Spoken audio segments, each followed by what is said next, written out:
महाभारत का 13वां श्लोक कथा सहित श्लोक 13 महाभारत आदि पर्व सगत्वा राजधानी च पित्रा सह महामनाः अधिष्ठितो महिपालो देवव्रतो महायशाह। हिंदी अर्थ। महान बुद्धि और यशस्वी देवव्रत भीष्म अपने पिता के साथ राजधानी गए और वहां राजा द्वारा स्थापित होकर रहने लगे। जब देवव्रत ने अपनी शिक्षा पूर्ण की तो वे अपने पिता राजा शांतनु के साथ हस्तिनापुर लौटे। राजधानी में उनके आगमन का दृश्य अत्यंत भव्य था। नगरवासी मार्गों पर खड़े होकर उनका स्वागत कर रहे थे।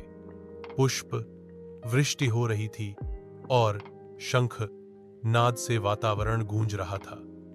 सबको गर्व था कि उनका राजकुमार शौर्य, ज्ञान और धर्म में अद्वितीय है। देवव्रत ने महर्षि परशुराम से धनुर्वेद और देवगुरु बृहस्पति से नीति व धर्मशास्त्र सीखा था। उनके मुखमंडल पर तेज झलकता था और उनकी चाल से वीरता प्रकट होती थी।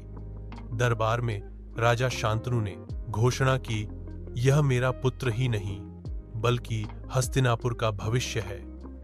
यही इस राज्य का उत्तराधिकारी होगा। पूरी सभा गगनभेदी जयकारों से भर उठी। राजधानी में रहते हुए देवव्रत ने केवल शस्त्र कला का अभ्यास नहीं किया बल्कि धर्म, न्याय और प्रजा कल्याण को भी अपनाया। वे प्रजा की समस्याएं सुनते और समाधान खोजते।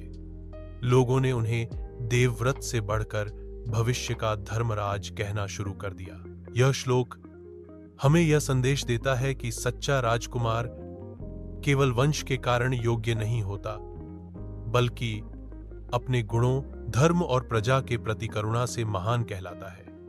भीष्म ने आरंभिक दिनों से ही यह सिद्ध कर दिया कि वे हस्तिनापुर के लिए धर्म और शक्ति के आधार स्तंभ होंगे।